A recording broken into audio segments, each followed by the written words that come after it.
the doormen are two gold dragons, which are gatekeepers to temples in China, and we use these in the production design. And then you got the sign behind this is XS, the two S's.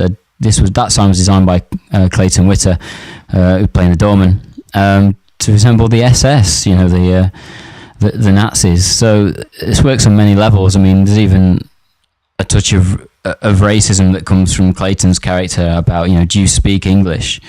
Which is just sort of said there, and he's like, what does that mean? But because it's a racial comment. But we thought in Manchester there's gang things between black and Asian gangs, and we thought we'd bring those levels to this scene.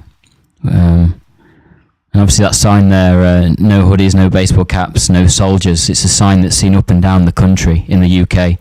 Even though these lads are out in Afghanistan risking their lives every single day, they can't even come back and get a pint, which is, when you've been fighting out in a desert for 6 months, I bet it's something that they adhere to really want to do when they get back. But this happens a lot, and if you look on the DVD, there's evidence of that. People say to me, does that really happen? And yeah, it does, unfortunately. It really does. So now, I suppose I'll talk a little bit more about how we shot this.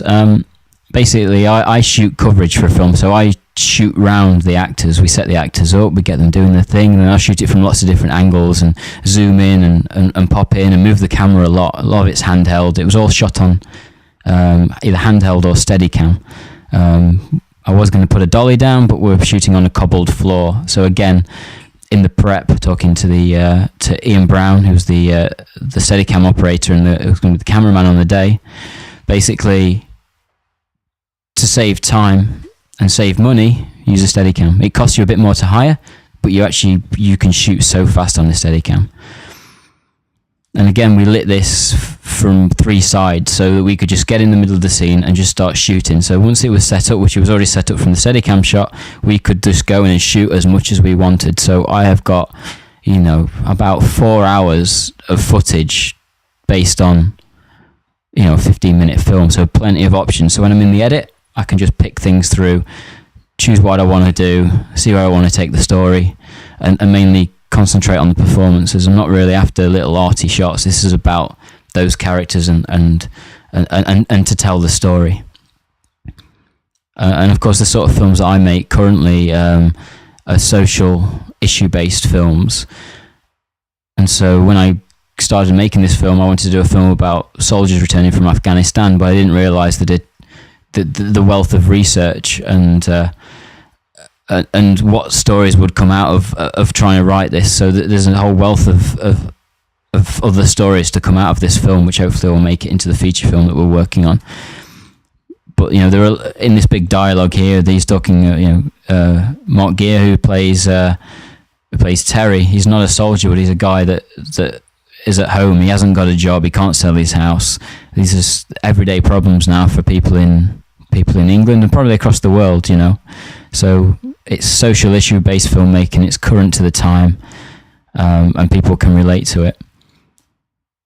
Now this scene here with the students and the soldiers. When I was researching this film, I went on some websites and forums that the armed servicemen sort of hung out on, and I went on there and basically asked them for help. But I had to gain their trust, and over the period of these forums, they actually went to me, "Oh, you're a student filmmaker. I bet the film's going to be about this, this, and this," which is everything that Lewis in a minute he references. So this little bit of dialogue here is actually from a forum on the internet, which I used when I was researching the film. So you find gifts from everywhere as long as you're open to it, and not only gifts in the rehearsal process, but also in your research and your pre-production. A lot of people have said that the soldiers come across quite angry, from especially Lewis's character here, played by Aaron, and maybe that's because it's a 10-minute segment. It's a look at this particular moment in time. Obviously she's pregnant, that's part of the story, and the doorman's touched her, so you would kick off like this. So this is a real reaction. And this scene now, as soon as we cut into this bit here, it was 3 o'clock in the morning. The guys had been out in the pouring rain all night. We'd been filming all day, and we shot it once. It didn't work. There was no energy, and I came out and said, look, we've got to wrap at 3 o'clock. We've got one take to do this, and this is all in one shot. The cameraman finds the characters, the actors really deliver, really put some energy into this scene. It's part improvised, it's partly scripted, and one cutaway there just to get their reaction, and we're away. There's some great speeches, some great performances. Unfortunately, Maria, who's one of the other policewoman who came in at the beginning, the female policewoman, she never gets seen, and she was sat up in the green room for 6-7 hours waiting to do her bit, and she's on screen for about 2 seconds. So a big thank you to you, Marie, for sticking by us and actually delivering on the day.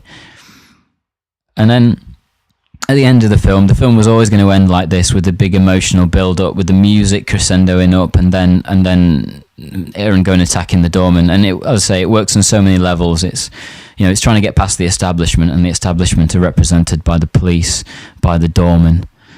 There's a lot of levels to it. If you look into it, you could write for a film studies class. You could really get into it. And then here we go back to the end of the film, so we know why they're putting the reef down. So that was it, really. I mean, I hope you've learned something from the DVD commentary. Basically, if you want to make a short film, camera equipment's pretty cheap now. You can go out and do it, but inform people how you do it.